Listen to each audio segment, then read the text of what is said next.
আলাইকুম। আমরা খুবই দুশ্চিন্তাগ্রস্ত ছিলাম অ্যাকচুয়ালি যখন প্রফেসর ইউনূস বললেন যে তিনি রেজিগনেশন দিবেন। আমি ঘোষণা দিয়েছিলাম যে উনি যদি রেজিগনেশন দেন তাহলে বাংলাদেশে অ্যাকচুয়ালি কোনো আশা ভরসা নাই।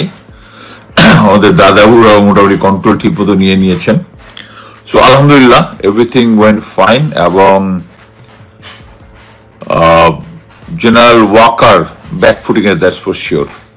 উনি যে ভেবেছিলেন, আমি আগেও বলেছিলাম যে ওনার অ্যাকচুয়ালি কোনো ক্ষমতা অ্যাকচুয়ালি নেই, আর্মি তার সাথে নেই। সো উনি ভালোভাবেই জানে, অতীতে যদি আপনাদের ইতিহাসে দেখেন যে যারা অ্যাকচুয়ালি কু করে ক্ষমতা দখল করছে তারা বিবৃতি দেন নাই আগে যে সরকারের সাথে আমার মিলতেছে না, ইয়ে করতেছে না। তারা সরাসরি ক্ষমতা দখল করেছেন, করে তারপরে বিবৃতি দিয়েছেন। বাট এখানে উনি যেহেতু ক্ষমতা দখল করতে পারবেন না সেনাবাহিনী, উনি তখন বিবৃতি দিয়ে মানে সিচুয়েশন আনস্টেবল করার চেষ্টা করেছেন। সেনাবাহিনীকে ভালোবাসি, বাংলাদেশকে ভালোবাসি, ওখান থেকেই বলতেছি যে আমরা কোন এনার্কি দেশের মধ্যে চাই না। মেইনলি ওই যে তিনজনের কথা বলেছেন, পিনাকি ভট্টাচার্য, ইলিয়াস হোসেন, কনক সারোয়ার, দেখেন এরা যেটা বলে এরা কিন্তু সত্য কথা বলে। আমি কনক সারোয়ার সরি প্রথমে আসি পিনাকি ভট্টাচার্যের কথা। পিনাকি ভট্টাচার্যের কিন্তু সব কথায়, আমি ওনার সাথে আমার খুব ভালো সম্পর্ক, আমি কিন্তু সব কথায় সায় দিই না। উনি যখনই জেনারেল ওয়াকা সরি বলে আমি সাথে সাথে এটা অপোজ করি। আমি ওনাকে বলে দিয়েছি যে দাদা এখানে এটা নিয়ে যত কথা বলবেন এটার বিরুদ্ধে আমি দাঁড়াবো। ফেয়ার এনাফ, উনি যেটা রাইট মনে করতেছেন উনি এটা করতেছেন, আমি যেটা রাইট মনে করছি আমি করতেছি। ইভেন ইলিয়াস হোসেনের সাথে আবার কিছু ইয়ে আছে, সে সেনাবাহিনী সম্বন্ধে মাঝে মাঝে যে সমস্ত কথা বলে আই ডোন্ট লাইক, এবং I express it clearly express it যে সেনাবাহিনীর সম্বন্ধে যে কথাগুলো বলতেছে এর মধ্যে he sometimes cross the line, but he is a patriot, এখানে কোনো ডাউট নাই। দাদা is a patriot, Kanak Sarwar patriot, patriotism নিয়ে তাদের কোনো সমস্যা নাই। তারা কারো কোনো বাহিনীর দ্বারা প্রভাবিত হয় না। এখন এখন পিনাকি দাদা নিয়ে অনেক কিছু আসতেছেন, পিনাকি দাদার বিভিন্ন ব্যক্তিগত ব্যক্তিগত জিনিস নিয়ে আসতেছে। কারোর সাথে হয়তো বা উনি ক্লোজ চ্যাট করছিলেন, ওখানে কিছু ছবি টবি পাঠিয়েছেন। বাট একটা জিনিস আপনারা বুঝবেন, সেটা হচ্ছে আমার নামেও অ্যাকচুয়ালি কয়েকদিন আগে নাগরিক টিভি, এর আগে আওয়ামী লীগ সরকার অনেক কিছু বের করেছে, বাট জিনিসটা হালে পানি পায় নাই যেহেতু তাদের কাছে সাফিসিয়েন্ট প্রমাণ ছিল না। বাট একটা জিনিস মনে রাখেন যে যদি হতো যে আমার এরকম ইলিসিট কিছু একটা আছে বা কোনো মহিলার সাথে কোনো সম্পর্ক আছে বা কোনো কিছু আছে, এর মানে কি যে আমি এখন যে কথাগুলো বলতেছি এগুলো ভুল? শোনেন, আমি যদি ব্যক্তিগতভাবে কোনো খারাপ কাজ করি এটা তো আমি আপনার কাছে দায়বদ্ধ না, আমি আল্লাহর কাছে দায়বদ্ধ। লেট অলমাইটি জাজ মি। আপনার জাজ করার কিন্তু কোনো কিছু নাই। ইভেন ধর্ম আপনাকে জাজ করতে দেয় নাই, আনলেস দ্য অপোজিট, মানে যার সাথে আমার ইলিগাল যদি কিছু হয়ে থাকে, যদি হইতো সে যদি কমপ্লেন না করে, আপনার এখানে কিন্তু কোনো মাথা ব্যথা নাই। সো পিনাকিদার যদি কোনো কিছু যদি থেকে থাকে এর মানে তো এই না যে উনি এখানে ভুল কথাবার্তা বলতেছে। সো উনি যেহেতু এরকম একটা কথাবার্তা বলেছে অতএব তার এই কথাগুলো ভুল, ইটস নট। বাট আমার কাছে সবচেয়ে ইম্পর্টেন্ট যেটা লেগেছে সেটা হচ্ছে তার কথাটা আমি অ্যাকচুয়ালি দেখে পড়ি, যেভাবে কথা আসছে যে সরকারের সঙ্গে সেনাবাহিনীর বিশাল মত পার্থক্য রয়েছে, বিভেদ রয়েছে, মিডিয়ায় বিষয়টি যেভাবে এসেছে এরকম আসলে কিছুই হয়নি। আমরা এক অপরের সঙ্গে সমঝোতার মাধ্যমে সুন্দরভাবে কাজ করছি, এটা ভুলভাবে ব্যাখ্যা করার কোনো সুযোগ নেই। আমরা যে বিষয়টি এমনভাবে না দেখি যে সরকার সেনাবাহিনী ভিন্ন ভিন্ন চিন্তা করছে এবং একে অপরের বিপরীতে দাঁড়িয়ে আছে, এটা কখনোই নয়। সরকার ও সেনাবাহিনী একসঙ্গে কাজ করছে, ভবিষ্যতে আমরা একসাথে কাজ করবো সুদৃঢ়ভাবে বিশ্বাস করি। কে বলেছেন? ব্রিগেডিয়ার জেনারেল নাজিম উদ্দৌলা, পরিচালক মিলিটারি অপারেশনস।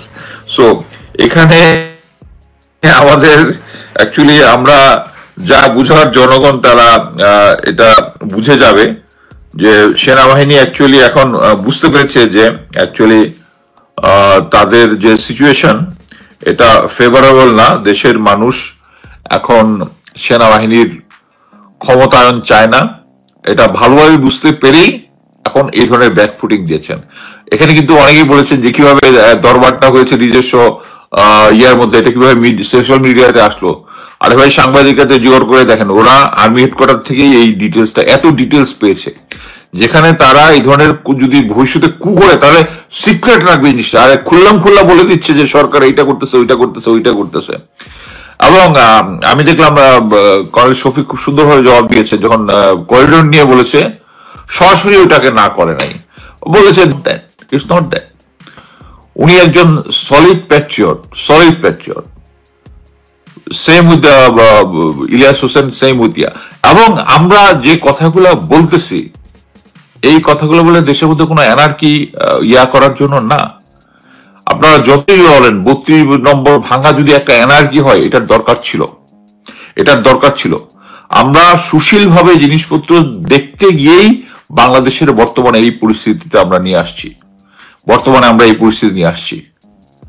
এই যে এখন আমরা যদি মানে দেয়ার ইজ রুলস, ইচ্ছা করলে এই যে যারা সচিবালয় করতেছে, এই সচিবালয়ের যে কাজটা করতেছে এটা কিন্তু আওয়ামী লীগের কাজের সাথে রিলেটেড, রিলেটেড।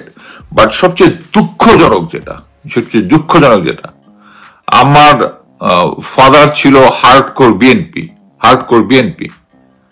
সেই সূত্র ধরে আমি ছোটবেলায় আমার বাপের সাথে গিয়েছি প্রেসিডেন্ট জিয়ার ইয়া শুনতে, পটুয়াখালীতে আব্বা যখন পোস্টিং ছিল, বৃষ্টির মধ্যে ভিজে রাত জেগে জেগে ছাতা মাথায় দিয়ে বৃষ্টির মধ্যে ওনার বক্তৃতা শুনতে আসছিলাম, একটা ক্রাইসিস টাইমে, আমার এখনো মনে আছে।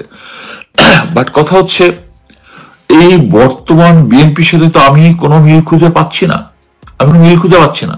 এখন মনে করেন আর বিএনপি নির্বাচন চায়, সবকিছু ঠিক আছে, আচ্ছা নির্বাচন চায়, তাদের যে যারা ছাত্র উপদেষ্টা যারা আছে, সমন্বয়ক যারা উপদেষ্টা হয়েছে, তাদের ইয়া চায়, আমি এগ্রিড, আমি এগ্রিড। আমি আগেই ইয়াতে বলেছি যে আমি অ্যাকচুয়ালি ছাত্ররা যত ইয়া হোক, তারা পাওয়ারে আসুক একটা ইয়ার পরে, আমি একটা পছন্দ করি নাই, বাট আমি সাপোর্ট দিয়েছি যেহেতু তারা অলরেডি হয়ে গেছে। তাই বাট এটা করতে পারে, কিন্তু বিএনপি কেন ডক্টর খলিলুর রহমানের বিরোধিতা করবে? ডক্টর খলিলুর তো ভারত করতেছে, তাই না? ভারত করতেছে, বিএনপি কেন করবে? এটার হিসাবটা কি? এটা কোনো হিসাব আছে? আমার তো হিসাব কোনো কিছু মিলে না। এখন যে বর্তমানে আমি একটা জিনিস দেখলাম যে বিএনপির নেতা সালাউদ্দিনের, আজকে কিছুক্ষণ আগে দেখলাম যে brigadier Nazim, director military operations, একটা এর আগে কর্নেল শফিক একটা বিবৃতি দিয়েছেন, সেনাবাহিনীর যে অ্যাচিভমেন্ট আছে এগুলো বলার চেষ্টা করেছেন এবং তার সাথে ফুললি অ্যাগ্রিড। স্পেশালি ওখানে দেখলাম যে কুকিচির নিয়ে কয়েকজন কথা বলেছে, ওটাও অ্যান্সার দিয়েছেন।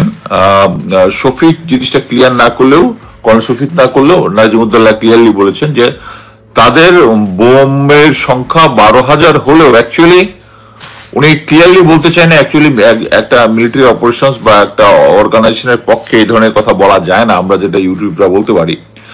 অ্যাকচুয়ালি কুকিচিনের পিছনে ভারতীয় দাদাদের হাত আছে, তারা সিচুয়েশন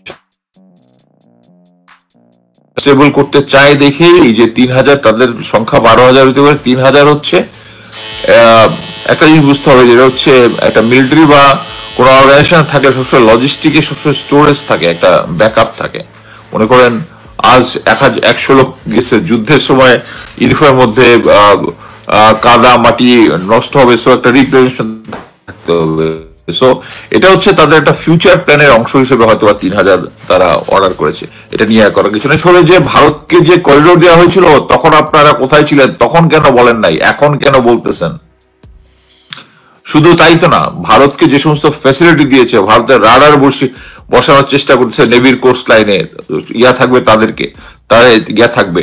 মেজর মেহেদির একটা আমার দেশের সাথে ইন্টারভিউতে যদি দেখেন যে আমাদের যে ডাটাবেস আছে সব কন্ট্রোল করছে তারেক জিয়ার কোম্পানি টাইগার আইটি, এবং এর মাধ্যমে ইন্ডিয়া এখনো এখনো একটা সফটওয়্যারের মাধ্যমে সম্ভবত ইভাইস ওর সামথিং একটা সফটওয়্যার মধ্যে বেতন দেওয়া হয় সরকারি কর্মচারী কমিশন দেয়, ওটা হচ্ছে ভারতীয় মিডিয়া এবং ওখানের মধ্যে সেনাবাহিনী মানে সরকারি চাকরিজীবীদের সবার চাকরির ডিটেলস দিতে হবে, মানে আমাদের ডাটা হচ্ছে ওদের কন্ট্রোলে। সো এখানে একটা জিনিস আমাদেরকে বুঝতে হবে যে আমরা এই যে বর্তমানে আপনারা দেখতেছেন যে সচিবালয়ের মধ্যে একটা আনরেস্ট করার চেষ্টা করতেছে, তার মানে হচ্ছে দেশকে অস্থিতিশীল করার চেষ্টা করতেছে। আমি শুধু একটা জিনিস জিজ্ঞেস করি যে যারা এখন হেভি লেখালেখি করতেছেন যে ইউটিউবাররা দেশের একটা এনার্কি পজিশন সৃষ্টি করতেছেন, দেশের বিরুদ্ধে কোনো কিছু হইলে এটার মধ্যে আর্মি থাকবে না, সরাসরি কিন্তু করিডোর ব্যাপারে কথা বলে নাই। অ্যাকচুয়ালি শফিকের সাথে আমি চাকরি করেছি, is a very good officer, but তাকে আমি জাস্ট শুধু বলবো তাদের একটা জিনিস শেখার জন্য, when I was his company commander এবং আমাদের অধিনায়ক ছিল, যিনি অধিনায়কের সাথে আমার বনিবানা হয় নাই, আমি কিন্তু অফিসিয়ালি আসলে আমি যে বিদ্রোহের কোনো সুযোগ নাই, আমাকে যখন অফিসে ডেকেছে সে অধিনায়ক কথাবার্তা বলেছে, আমি বের হয়ে গেছি, বের হয়ে টুআইসিকে বলেছি যে আমি এখন অফিসিয়াল ইন্টারভিউ চাই অধিনায়কের। আমি অফিসিয়াল ইন্টারভিউতে গিয়েছি, আমার বক্তব্যটা বলেছি, এবং সেনাবাহিনীর ওই অথরিটি আছে, আমি ইচ্ছা করলে সিওর সাথে ডিসএগ্রি করতে পারি। তো শফিকের চিন্তা করা উচিত যে তোমার অধিনায়ক ছিলাম আমি কিন্তু তুমি থাকতে তুমি জানো যে অধিনায়কের সাথে আমি ডিসএগ্রি করেছি, সো তোমার বস যদি দেশের বিরুদ্ধে কোনো কিছু করে ইট ইজ ইউর ডিউটি। সেনাবাহিনী যখন জেনারেল ওয়াকার যখন বিবৃতিগুলো দিচ্ছিলেন, যখন বলতেছে নো করিডোর, তখন সেনাবাহিনীর জিজ্ঞেস করা উচিত ছিল যারা কোশ্চেন করে যে স্যার গত 16 বছর ইয়ানিয়া এক পার্টি বলতেছে ও জুলকারনাইন সাহেব দেখলাম পোস্ট দিছে যে ওইটার দাম এত কম, যে রিসোর্টটাতে ছিল এই সেই ছিল,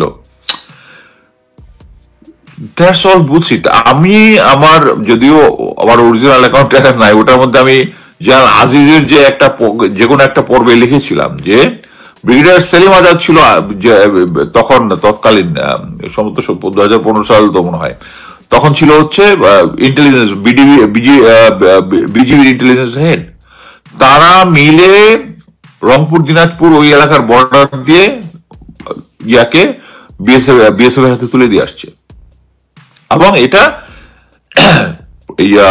সালাউদ্দিন সাহেবের মতে না, তাকে কিডন্যাপ করে নিয়ে যাওয়া হয়েছে। কিন্তু ওখানে যাওয়ার পরে যেটা হয়, এটা কোল্ড ওয়ার টাইমের অনেক স্পাই মুভি দেখলে এটা বোঝা যাবে, কেউ যদি শত্রুর দেশের মধ্যে কিছুদিন থাকে তাদেরকে প্রথমেই চেষ্টা করে মোটিভেট করে তার দলে যোগ ধরবে, এবং এইটাই অ্যাকসেপ্ট হয়েছে, এটাই অ্যাকসেপ্ট হয়েছে। এখন যে যারা ইয়া দিতেছেন যে প্রফেসর কি সালাউদ্দিন সাহেব যে ওখানে ছিল, এটা একটা সাধারণ হোটেলে ছিল, কি সানরাইজ ইয়া নাকি কি একটা নাম দেখলাম ছিল, ওখানে ছিল, তো ওটার দামও বেশি না, মাসে এত টাকা কম দাম, এটা তো উনি অ্যাফোর্ড করতেই পারেন, হ্যাঁ করতেই পারেন। তাহলে মানে এটা যদি স্বাভাবিক ঘটনা হয়, স্বাভাবিক ঘটনা, তাহলে যারা তার সাথে দেখা করতে গেল তাদের উপর শর্ত দিল কেন? এটা সোশ্যাল মিডিয়াতে দেওয়া যাবে না, ইয়া করা যাবে না, তাদের তো আরো খুল্লা বলা উচিত আমাকে কিডন্যাপ করে নিয়ে আসছে। এবং সে ভারত এখন যেটা বলতেছে, ভারত এখন যে দেশ সাউথদিন দেশ আইসা কোনো মামলা টামলা করেছে, এই পার্টি কিন্তু কখনো একটা কলম লিখতেছে না যে যারা সচিবালয়ে যারা করতেছে, দেখেন এই পার্টি যারা খুব সোচ্চার যে ইউটিউবার এরা দেশের মধ্যে এনার্কি সৃষ্টি করতেছে, তারা এক লাইন লিখতেছে না যে সচিবালয়ে যেটা করতেছে এটা anarchy, they must not do it. তারা ওই কথা বলতেছে না, তারা এর আগেও যারা আনসার বিপ্লব একটার পর একটা বিপ্লব হয়েছে ওইটাই কিন্তু কোনো সমস্যা নাই, কারণ দোজ আর স্পন্সর্ড বাই আপাকে নিয়ে আসার যে গ্রুপটা আছে তাদের। মানে আমি লাকিলি একটা গ্রুপের সাথে আমি না, মানে আমার এক ক্লোজ অ্যাসোসিয়েট হয়ে ইয়া হয়েছে আর কি, যারা হোয়াটসঅ্যাপ গ্রুপ করে আপা আসবে। এই যে প্রফেসর ইউনুস পদত্যাগ করবে, এটার পরে তাদের যদি খুশি আর মিষ্টি খাওয়ার ইয়া মানে ওখানে মেসেজের মধ্যে দেখেন, মানে পাগল হয়ে যাবেন দেখা যে ইউনুস চলে যাচ্ছে এবং তারা ব্যাগ বুঝাইতে বাংলাদেশে চলে আসবে, মানে পাগলের গোষ্ঠী। এনিওয়ে, আমি যেটা বলতে যাচ্ছিলাম যে অ্যাকচুয়ালি আমি সেনাবাহিনীকে স্পেশালি বলবো যে আমি কখনোই সেনাবাহিনীর বিরুদ্ধে না। সেনাবাহিনীতে 28 বছর চাকরি, যারা আমার সাথে চাকরি করছে তারা খুব ক্লোজলি আমাকে চিনে। আমি যে এখন এখানে যে কথা বলি, এটা